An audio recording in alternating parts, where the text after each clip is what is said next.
So I got my hands on the original investor deck for Trump Media from 2021 when they were trying to launch this thing and I was giving everybody the red flags. A source who got this investor deck sent me the PowerPoint presentation. I want to share it with you right now, and I want to show you just how far off the projections were from what investors were being told in 2021 to what is happening right now with Trump Media. I'm sure you know that the Trump Media stock is crashing. It was at like $16.98 yesterday. It dropped 74 to 75% since March. Dropped 74 to 75%. I just want you to think about that. But let's take a look how far off Trump Media as a publicly traded entity is today, off from its projections from 2021. So here is the deck that was sent to investors in 2021. You see it right here. Trump Media Group, Digital World Acquisitions, Investor Presentation, November 2021. I'm going to go through a bunch of the key pages with you, but I want to cut right to the chase on the projections first. Revenue projections. So in 2023, the total revenue projections was $114 million in 2023 projected revenue. In 2024, the projected revenue, $835 million. Revenue projections, you see that page right here. Let's see how far off from reality those projections were. Well, if we take a look in 2023, total revenue was not $130 million. Total revenue was $4.1 million in 2023. Total revenue for the entire year, and the company lost over $58 million in 2023. A loss of $58 million on just $4.1 million in revenue. Now, remember that last page I showed you where it has the projected revenue in 2024 of $835 million? Well, let's take a look at what the headlines were recently. The company behind former President Donald Trump's social media platform, Truth Social, reported a net loss of $16.4 million in the second quarter on Friday. Revenue fell in the second quarter to $836,900 from $1.19 million a year earlier, a 30% decline right there. But if you take a look at the year so far in 2024, the entire year, the company reports $343 million in total losses this year. We're talking about 800 or so in 826,000 in revenue last quarter. The quarter before that was right around the same. So of course the revenue nowhere near $834 million or whatever it is. And there's been a $343 million loss. The projections cannot be further from the reality right there. And you can take a look right now at the consolidated financial statements right here, and you can see the losses for yourself. You can see the very little revenue that's been made for yourselves. I mean, we're talking about Trump Media right now making less revenue than like a single McDonald's franchise that's perhaps in your neighborhood. And let's be clear, that franchisee is not making or not losing hundreds of millions of dollars and probably not losing money. Let's just go through this deck right here. But I think it's important that what we frame this as is, remember what Fox propaganda and all the right-wing propaganda media tries to tell us.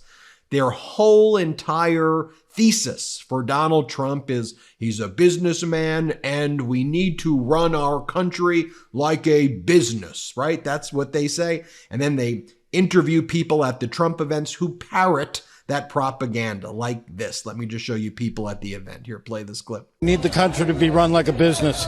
Donald Trump's an excellent businessman, and when he was our president, it was run like a business. Most clothes are uncomfortable or too tight or never actually the size you really are, not to mention the annoyance of trying to put a good outfit together. Everyone wants to dress their best and look good at all times because, frankly, it's a confidence booster. So here's the deal. Men's closets were due for a radical reinvention, and Rhone stepped up to the challenge. Rhone's commuter collection is the most comfortable, breathable, and flexible set of products known to man, and here's why. Rhone helps you get ready for any occasion with the commuter collection, which offers the world's most comfortable pants, dress shirts, quarter zips, and polos. You never have to worry about what to wear when you have the Rhone commuter collection. Rhone's comfortable four-way stretch fabric provides breathability and flexibility that leaves you free to enjoy what life throws your way, from your commute to work to your 18 holes of golf. It's time to feel confident again without the hassle. With Rhone's wrinkle release technology, wrinkles disappear as you stretch and wear the products. It's that easy. And with Gold Fusion anti-odor technology, you'll be smelling fresh and clean all day long. And on top of that, Rhone is 100% machine washable, so you can ditch the dry cleaner altogether. I absolutely love Rhone. It's comfortable yet professional and has truly become my favorite clothing. We're on the move a lot, whether it's jumping from meeting to meeting or catching a flight or doing a hot take, whatever. Rhone commuter collection has never let me down. The versatility and overall comfort of the collection is undefeated. Even after I wear it all day, I still feel super fresh because of that Gold Fusion anti-odor technology. The commuter collection can get you through any workday and straight into whatever comes next. Head to Rhone.com/Meidas and use that promo code Meidas to save 20% off your entire order. That's 20% off your entire order when you head to RHONE.com/MEIDAS and use that code Meidas. It's time to find your corner office comfort. That's why it's important that we go over the investment deck like this and show you the investor presentation, and we say, okay, this is how you want to run America. Could you imagine if our stock market was down right now 75%? Look, I know that Donald Trump makes posts like this over and over again. He says, it's crashing, it's crashing. I told you so. I told you this was going to happen. He tries to create panic, right? He made a selfie video of himself just yesterday. He made a selfie video of himself saying this. Kamala, crash. We're going to have a crash like 1929 if she gets in. It will not be pretty. Thank you. Let's stick with the data, okay? With Biden-Harris, the stock market, if you want to look at the Dow, the S&P, the NASDAQ, basically up 50 to 55% or so since Donald Trump left office. On the other hand, since March, over the past 6 to 9 months or so, Trump media is down 75%. Could you imagine what that would mean for our country if our markets were down 75%? It would remind me of what it was actually like when Trump was in office. Where was the toilet paper lines miles long for food banks? Donald Trump bragging about all of the publicity he's getting from press conferences as he tells us to inject bleach into our arms, as we see on the side of the screen, traveling morgues and mass graves. That's what was happening in 2020. I remember vividly. It's why I quit where I was working to work on MeidasTouch, basically full time.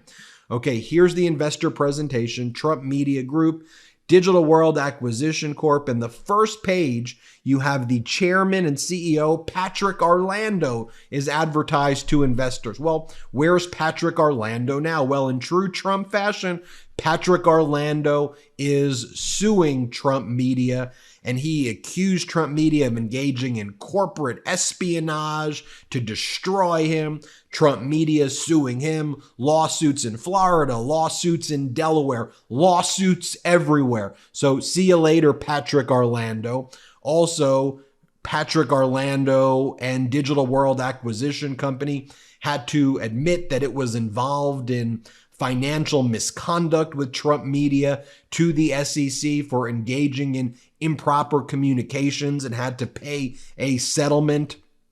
Take a look at this right here. Trump Media and Technology Group at a glance. Look at how Trump was trying to portray Truth Social.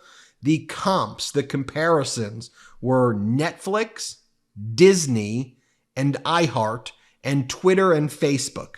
And it said that Truth Social was going to be as big as Netflix, Disney, and iHeart. Those were the comps right there. And as you go through the deck, they talk about an inclusive big tent approach that Trump media was going to have. You think that they've implemented an inclusive big tent approach? And so they show Trump's following on Twitter, Facebook, and Instagram, and then they compare that in this investor deck to the total subscribers on Netflix, Twitter, and iHeart to try to say that all of those people are going to become paid members of a Trump media platform, and that there's going to be billions of dollars that are going to be made. Again, those are the comps. Again, another page right here of comps and the types of revenue. Netflix, $27.5 billion in revenue. iHeart, $3.2 billion in revenue. Twitter, $4.8 billion in revenue. Now, as a way to kind of justify Donald Trump's business success, it goes, history of Trump's entertainment successes. And this is what they're saying are his big successes, right? They can't really mention other businesses because he pretty much bankrupted most of his other businesses. So here's what they were selling to investors. Apprentice wins for NBC. Apprentice tops CSI. NBC renews Apprentice. Ratings. NBC Miss Universe pageant tops Sunday in demographic. Donald Trump sells Miss Universe to WME IMG. So the history of his successes is saying The Apprentice and Miss Universe ratings and Miss Universe selling. Take a look right here, another page of this deck that we got our hands on, showing a comparable company analysis. And again, they try to compare Trump media to, Facebook and Netflix and companies like that. It then talks about on this page financial projection assumptions. And it assumes that the total users of Truth Social is projected to reach 81 million by 2026, based on the results of a 2021 Politico poll of registered voters.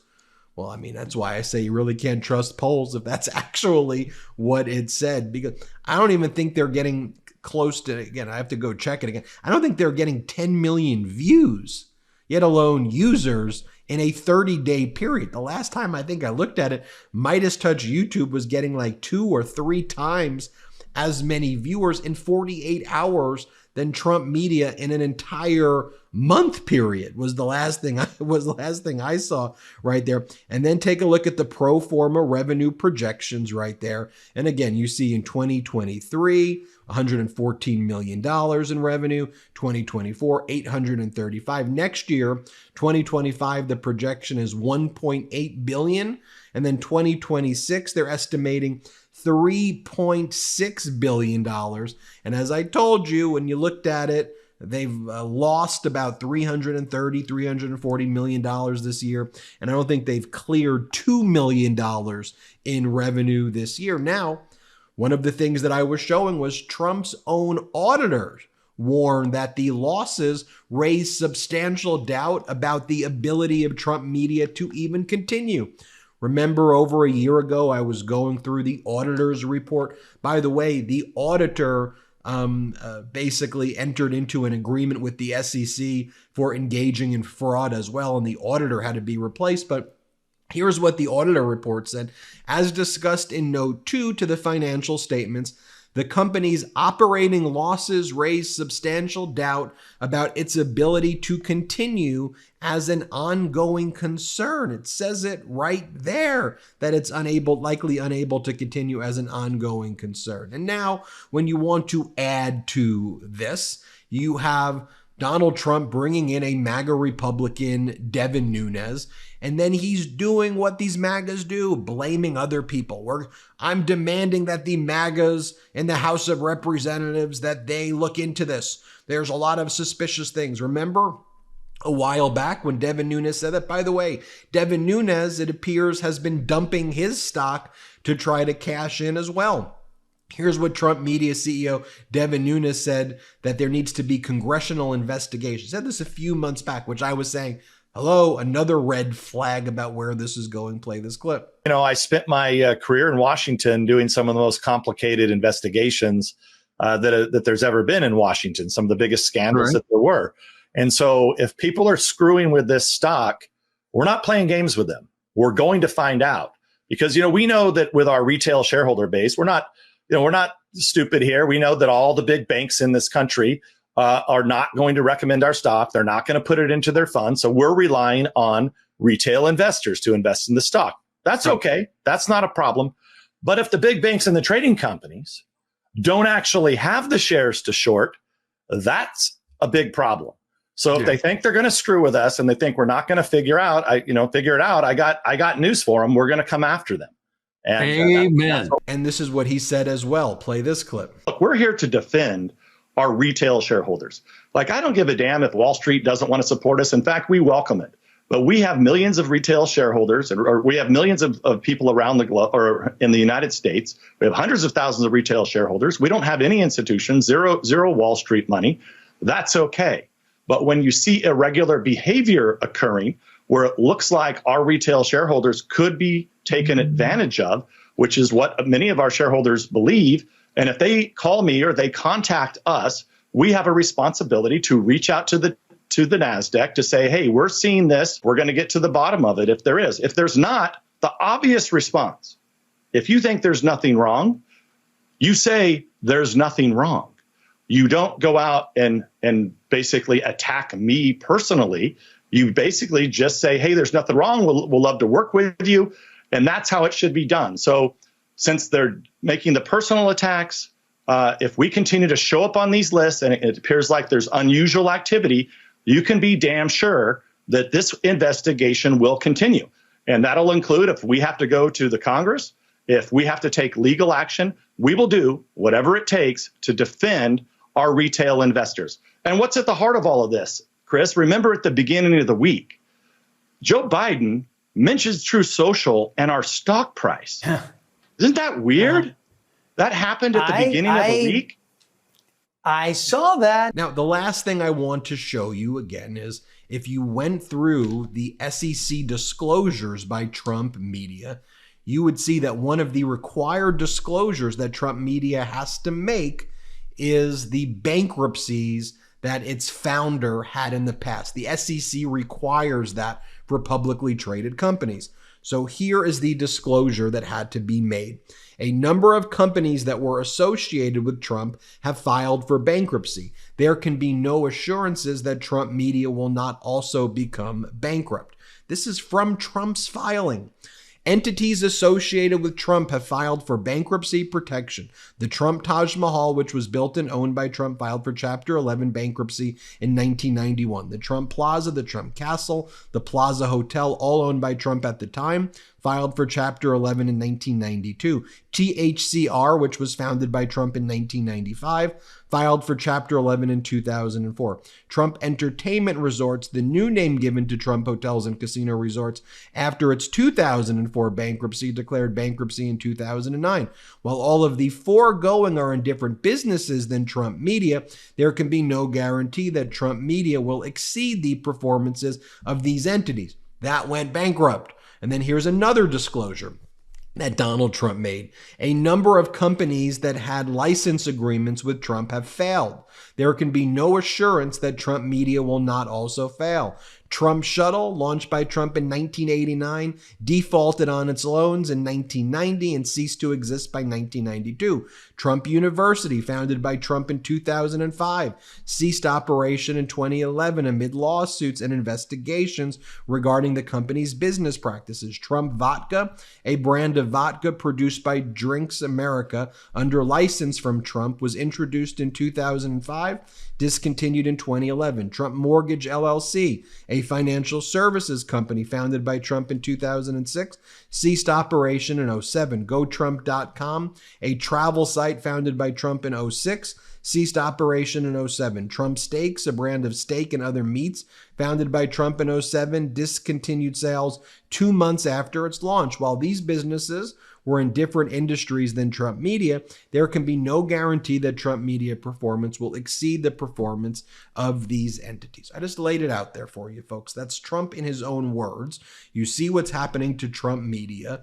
And again, I do not want our country being run like the way he runs his companies. That's one of the things. He's a loser. He's not a good business person. He's not a builder. His whole life, the data reflects that he's a destroyer. He's screwed workers wherever he goes. And finally, just take a look at what Goldman Sachs is saying.